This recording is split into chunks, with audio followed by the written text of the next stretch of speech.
ஆழ்வாரெம்பெருமானார் ஜீயர் திருவடிகளே சரணம். ஸ்ரீஹைரேசுதயாபாத்திரம் தீபக்யாதிகுணார்ணவம் யதீந்திரபிரமணம் வந்தே ரம்யஜாமாதரம் முனிம். லக்ஷ்மீநாதசமாரம்பாம் நாதயாமுனமध्यமாம் அஸ்மதாச்சாரியபரிகந்தாம் வந்தே குருபரம்பராம். யோ நித்யமச்சுதபதாம் பதயுக்மருக்மாம் யாமோஹதஸ்ததிதராணி தృణாய மேனே. अस्मद्गुरोर्भगवतोऽस्य दयैकसिन्धोः रामानुजस्य चरणौ शरणं प्रपद्ये. मातापिता युवतयस्तनया विभूतिः सर्वं गदेव नियमेन मदन्वयानाम्. आद्यस्य नः कुलपतेर्वकुलाभिरामम् श्रीमत्तदङ्करीकरं प्रणमामि मूर्ध्ना. भूतं सरस्य महदात्मजभट्टनाथ श्रीभक्तिसारकुलशेखरयोगिवाहान् भक्ताङ्घ्रिरेण परकाल यतीन्द्रमिश्रान् श्रीमत्पराङ्कुशमुनिं प्रणतोऽस्मि नित्यम्. नीलातुङ्गस्तनगिरितटे शुद्धमङ्गोद्यगृष्टम् पारास्यं स्वं श्रुतिशतशिरसिद्धमध्यापयन्ति.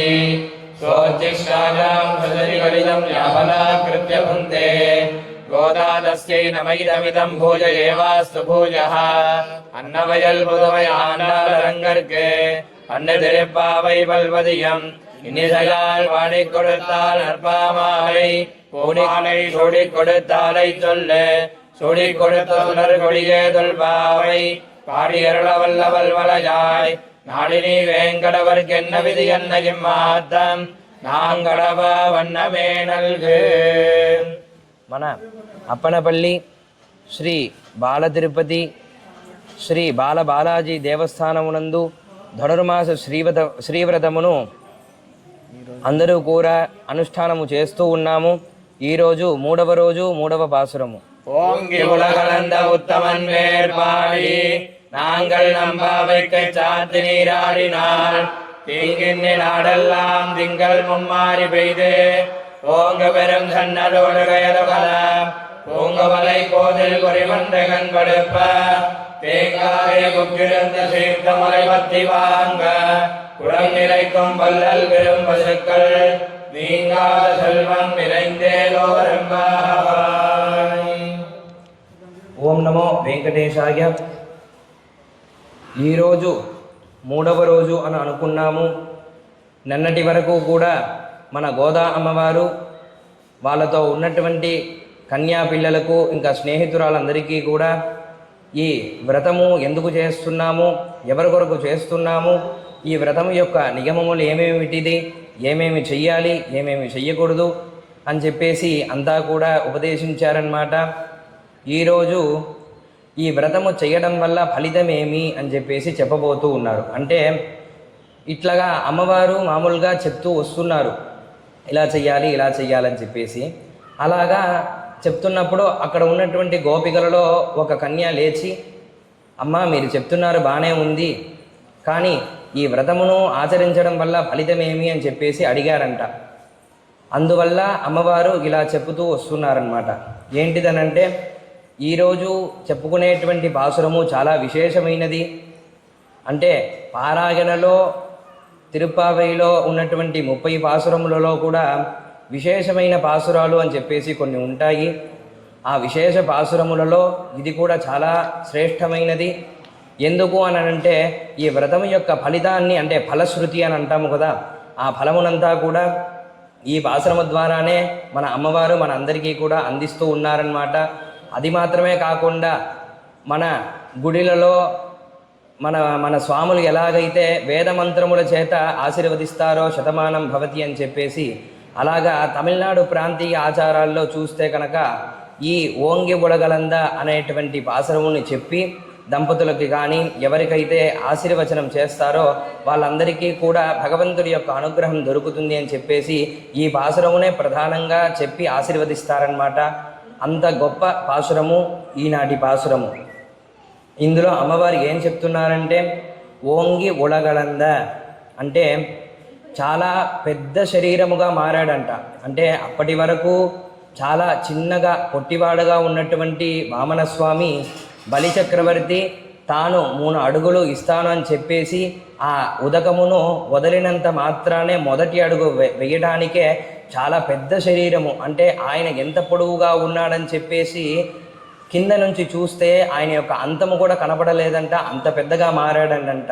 అదే అమ్మవారు ఇక్కడ చెప్తున్నారు. ఓంగి అనంటే కొలత కూడా తెలియనటువంటి అంత పెద్దగా మారాడంట. మారి ఏం చేశారు ఆయన? ఉలగలంద అంటే ఈ ప్రపంచమునంతా కూడా ఒక అడుగుతో కొలిచాడు కదా, ఆ విషయాన్ని ఇక్కడ చెప్తున్నారు. ఆయన ఎటువంటి స్వామి? ఉత్తమన్, ఉత్తముడు అంటే సంస్కృతంలో నుంచి వచ్చినటువంటి పదమే ఈ ఉత్తమం అనేది. అంటే సంస్కృతంలో ఉత్ అని అంటే చాలా గొప్పవారు అని, ఉత్తర అని అంటే గొప్పవాళ్ళ కన్నా ఎక్కువ అని, ఉత్తమన్ అని అంటే ఉత్తమ అంటే అంతకన్నా మించి, అంటే ఆయన కన్నా గొప్పవాళ్ళు ఇంకొకరు ఎవరు లేరు అని చెప్పేసి సంస్కృత వ్యాఖ్యానంలో మనకి కనిపిస్తున్నది. అలానే అమ్మవారు ఇక్కడ మన వామన స్వామిని ఉత్తముడు అని చెప్పేసి సంబోధిస్తూ ఉన్నారు. అలాగా ఉన్నటువంటి మన శ్రీకృష్ణుణ్ణి కీర్తించాలి, అంటే ఉత్తమన్ పేర్పాడి అంటే అంత గొప్పగా ఉన్నటువంటి స్వామి యొక్క నామ సంకీర్తనము చెయ్యాలి అని చెప్పేసి చెప్తూ ఉన్నారు. అలాగా నాంగల్ నంపా వైక్, అందరూ కూడా, నాంగల్ అంటే అందరూ కూడా, నమ్ అంటే మేము, పావైక్ అని అంటే ఈ శ్రీవ్రతము గూర్చి అని చెప్తున్నారు. షాట్రి నీరాడినాల్, సాట్రి అని అంటే చాలా గట్టిగా చెప్తున్నారనమాట. అంటే ఈ ప్రపంచమంతా కూడా అర్థమయ్యేటట్టుగా వినబడేటట్టుగా చాలా పెద్దగా చెప్తున్నారనమాట. అంటే మామూలుగా చెప్పే దాంట్లో మామూలుగా చెప్పడము, ఇంకా అరిచి చెప్పడము అలా అంటాం కదా. ఇది అమ్మవారు ఎలా చెప్తున్నారంటే అందరికీ అర్థమయ్యేటట్టుగా పెద్దగా విజ్ఞాపన చేస్తున్నారనమాట. అందుకనే ఇక్కడ షాట్రి అని చెప్పేసి చెప్పారు. నీర్ ఆడినాల్ అంటే అందరికీ కూడా ఈ విషయములంతా కూడా చెప్పి స్నానం చేయుటకు బయలుదేరుదాము అని చెప్పేసి అక్కడ ఉన్నటువంటి గోపికలందరికీ కూడా చెప్తున్నారు. ఈ స్నానమును, ఈ మార్గశిర మాస స్నానమును ఆచరించడం వల్ల ఏమి కలుగుతుంది, ఈ యజ్ఞము ప్రారంభం చేయడం వల్ల ఏమి కలుగుతుంది అని చెప్పేసి చెప్పబోతున్నారు. అంటే మీరు అనుకోవచ్చు, ఇది కేవలము వ్రతమే కదా, యజ్ఞము అనేసి ఎందుకు అని అంటున్నారంటే ఇక్కడ చూడండి. సాట్రి నీరాడినాల్ తీంగిన్ని నాడెల్లాం తింగల్ ముమ్మారి పెయిదు అని చెప్పేసి చెప్తున్నారు. అంటే ఎటువంటి దుర్బాధలు లేకోకుండా ఈ ప్రపంచమంతా కూడా, ఈ దేశమంతా కూడా ప్రతి నెలకు కూడా 3 సార్లు వర్షమును కురిపించమని చెప్పేసి చెప్తున్నారనమాట. అంటే ఇప్పుడు యజ్ఞం అనేది ఎందుకు చేస్తారు? మనకి భగవద్గీతలో కూడా చాలా గొప్ప శ్లోకము కనిపిస్తూ ఉంటుందన్నమాట. అంటే అన్నాత్ భవంతి భూతాని పర్జన్యాద్ అన్న సంభవ, యజ్ఞాత్ భవతి పర్జన్యః, యజ్ఞాత్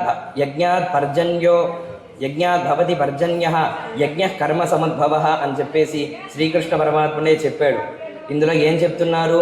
అన్నము మనకి ఎలాగ దొరుకుతుంది అని అంటే వర్షము పడడం వల్ల దొరుకుతుంది. ఈ వర్షం ఎలాగ పడుతుంది? యజ్ఞము వల్ల వర్షము కలుగుతుంది. ఈ యజ్ఞం అనేది ఎలా చేస్తారు అని అంటే కర్మ సముద్భవ, మనము ప్రయత్నం చేసి మన కర్మ చేయడం ద్వారానే ఈ యజ్ఞం అనేది ఏర్పడుతుంది అని చెప్పేసి శ్రీకృష్ణ భగవానుడు చెప్తున్నారనమాట. అలాగే ఇక్కడ మన గోదా అమ్మవారు కూడా ఇదే విషయాన్ని సూచించి, అంటే ఈ వ్రతమును చేయబోతూ ఉన్నాము కాబట్టి, ఈ యజ్ఞమును ప్రారంభించబోతున్నాము కాబట్టి అందరూ కూడా స్నానం చేసి ఈ వ్రతమును ప్రారంభించుకోబోతున్నారు కదా. కాబట్టి ఈ ప్రపంచమంతా కూడా చక్కగా నెలకి 3 సార్లు వర్షమంతా పడి బాగుగా ఎటువంటి దుర్బాధలు లేకోకుండా ఉండాలి అని చెప్పేసి ఈ వ్రతం యొక్క ఫలితాన్ని మనందరికీ కూడా తెలియజేస్తున్నారు. ఇంకేం చెప్తున్నారంటే ఓంగు పెరం చెన్నలూడు కయలుగల అని చెప్తున్నారు. అని అంటే గడ్డి ఇంకా పాడి పంటలంతా కూడా బాగా పండుతున్నాయంట. అంటే ఎలాగా? వర్షము సకాలములో సరిగ్గా పడితే మనకి పాడి పంటలంతా కూడా చాలా బాగా ఉంటుంది. అటువంటి పంటలు ఎలాగున్నాయంట? ఆ ఒడ్లు యొక్క పంటలంతా ఎలా ఉన్నాయంటే ఆకాశమంత ఎత్తుగాను, ఇంకా భూప్రపంచమంత విస్తారముగాను అంత బాగా ఆ పంటలంతా కూడా ఉన్నాయంట. ఇంకా ఆ వర్షము నీళ్లు పడడం వల్ల ఆ పంటల మధ్యలో ఉండేటువంటి ఆ నీటి మధ్య ఆ చేపలంతా కూడా ఆడుకుంటూ ఉన్నాయంట. తర్వాత పూంగు వలై పోదిల్ పొరిబండు కనపడుప, ఇంకా కలువ పువ్వులు కూడా అక్కడ ఉద్భవించాయంట.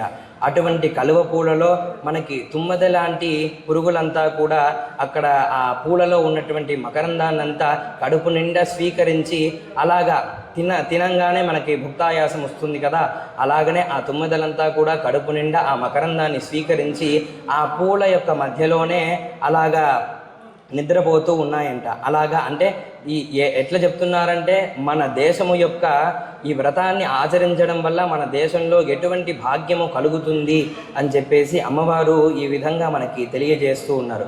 ఇంకేం చెప్తున్నారంటే తేంగాదే పుక్కిరింది క్షీర్త ములై పత్రివాంగ అంటే ఇక్కడ ఇంకా ఆవులు దూడలు ఇవన్నీ కూడా ఉన్నాయంట.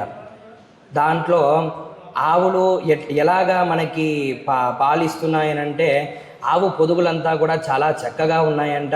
అంటే చూడడానికి ఆవులంతా కూడా చాలా అందముగా ఉన్నాయంట. అటువంటి ఆవుల దగ్గర నుంచి పాలు పితకడానికి మామూలుగా ప్రారంభం చేస్తేనే చాలంట ఆ ఆవులు ధారలుగా కుంభాలుగా ఆ క్షీరాన్నంతా కూడా మనకి అందిస్తూ ఉన్నాయంట. అదే చెప్తున్నారు, కుడం నిరైకుం వల్లల్ పెరుంప సుక్కల్ అంటే ఇవ్వడానికంటూ ఒక మనసు రావాలి కదా. అలాగే ఆ గోవులు చూడడానికి చాలా చక్కగా ఉన్నాయంట. అలాగే చాలా మనకి అందరూ తీసుకోండి, బాగుగా తీసుకోండి అంటే దీని ద్వారా మనకి ఏం తెలుస్తుందంటే ఆ జీవులు ఆ పశువులు కూడా ఈ యజ్ఞములో తాను వల్ల అయినటువంటి సహాయమును మనకి అందించి అంటే వాళ్ళ వల్ల ఈ పాలు మొదలగు పదార్థములంతా కూడా అందించి ఈ యజ్ఞములో అవి కూడా పాలుకొని ఆ పుణ్యాలనంతా కూడా తీసుకుంటూ ఉన్నాయంట. కుడం నిరైకుం వల్లల్ పెరుం పశుక్కల్ నీంగాద సెల్వం నిరైందేలోర్ ఎంబావాయ్ అంటే ఇలాగా అంతా సంపదలంతా కూడా కడిగి ఎవరైతే ఈ వ్రతాన్ని ఆచరిస్తారో వారికి ఈ సంపదలంతా కూడా కలుగుతుంది అని చెప్పేసి చెప్తున్నారు. అంటే మనము ఈ కాలములో ఈ మన ఎకానమీ అని అంటాం కదా, ఆ ఎకానమీని బంగారాన్ని ప్రధానంగా చేసుకొని అంటే మన రూపాయి ఇంత, మన డాలర్లు ఇంత అని చెప్పేసి ఒక వెలల్ని నిర్ధారిస్తాం. కానీ పాతకాలంలో ఎలాగుండేదంట, ఒకడు డబ్బు ఉన్నవారని చెప్పేసి ఎలా తెలుస్తుందనంటే ఒకరి దగ్గర ఎక్కువ బంగారం ఉండడం వల్ల దాన్ని చెప్పరంట. ఎవరి దగ్గర అయితే ఎక్కువ ఆవులు ఉంటాయో వాళ్ళే ధనవంతులు, వాళ్ళే అక్కడ ఎక్కువ డబ్బు ఉన్నవారుగా నిర్ధారించి చెప్తారనమాట. అలాగే ఇక్కడ అమ్మవారు కూడా అందరికీ కూడా ఎవరెవరైతే ఈ వ్రతాన్ని అయితే ఆచరిస్తారో వాళ్ళందరికీ అంటే ఆ దేశంలో పాడి పంటలంతా కూడా బాగా ఉండి ఇంకా చిన్న చిన్న పురుగులు మొదలు పెట్టుకొని పశువు జీవరాశులు అందరూ కూడా సుఖ సౌఖ్యాలతో జీవిస్తారు. అంటే ఇప్పుడు మనకి వర్షాలు పడుతుంది, అది అతివృష్టిగాను అనావృష్టిగాను కాకోకుండా అందరికీ కూడా చల్లదనాన్ని ఇచ్చి ఆనందాన్ని ఇచ్చి పాడి పంటలనంతా కూడా బాగా పెరిగే విధంగా అభివృద్ధి చెందే విధంగా ఆ వర్షాలంతా కూడా కురుస్తాయంట.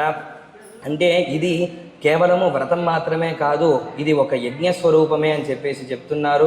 అలాగే అందరికీ కూడా డబ్బులు ఇంకా అంతా కూడా సౌభాగ్యము ఐశ్వర్యం అంతా కూడా పెరుగుతుంది అని చెప్పేసి మన అమ్మవారు ఈ పాశ్రము ద్వారా అందించారన్నమాట. ఇక తర్వాత అమ్మవారు రేపటి రోజున ఈ స్నానమునకు బయలుదేరే విషయాలనంతా కూడా చెప్పబోతూ ఉన్నారు. కాబట్టి అందరూ కూడా ఈ శ్రీవ్రతములో అంటే మేమే పాలుకోవాలా, ఖచ్చితంగా పాలుకుంటేనే ఈ ఫలితం అంతా వస్తుందా, మేమేమీ చేయలేదే అని అంతా కాకోకుండా మీరు గమనిస్తే తెలుస్తుంది. నిన్న సాయంకాలము మన గ్రామంలో మంచి వర్షం కురిచింది. అంటే మరీ ఎక్కువగాను కాదు, మరీ తక్కువగాను కాదు, మరీ అందరినీ బాధ పెట్టే విధంగానూ కాదు. అంటే వచ్చింది అందరికీ కూడా మంచిగా సౌఖ్యంగా ఉండేటట్టుగానే ఒక చిన్న వర్షము వచ్చి వెళ్ళిందనమాట. ఇదే మనకి ఒక మంచి సూచన. అంటే అమ్మవారు ఈ విషయాలంతా కూడా పాసురంలో ఎలాగైతే అందించాడో ఈ విషయాలంతా కూడా నిజంగానే ఇక్కడ జరుగుతుండడం మనమంతా కూడా గమనించవచ్చు. రేపటి పాసురంలో అమ్మవారు ఇదే చెప్పబోతూ ఉన్నారనమాట. అంటే వరుణదేవుడికి చెప్తున్నారనమాట, మేము స్నానమునికి బయలుదేరుతున్నాము, నువ్వు వర్షముని కురిపించి అంటే సముద్రములో ఉన్నటువంటి నీటినంతా కూడా తీసి నల్లటి మేఘంగా మార్చి తర్వాత వర్షాన్ని కురిపించి ఆ స్నానమునకు సిద్ధం చేయమని చెప్పేసి చెప్తారనమాట. అలాగే మనకి నిన్నటి రోజున మంచి వర్షం వచ్చింది. ఇదే మనకి మంచి సంకేతముగా భావించి అందరూ కూడా ఈ శ్రీవ్రతములో పాల్గొని సుఖ సౌఖ్యముగా అందరూ కూడా అష్ట ఐశ్వర్యములను పొంది భగవంతుని యొక్క అనుగ్రహాన్ని పొందవలసిందిగా మనది చేస్తున్నాము. శ్రీమత్యై విష్ణుయుక్తారిక మనోనందన హేతవే నందనందన సుందరికై గోదాయై నిత్యమంగళం విజయకాంతాయ కళ్యాణజగేర్జయేర్భినాం శ్రీవేంకట నివాసాయ శ్రీనివాసాయ మంగళం.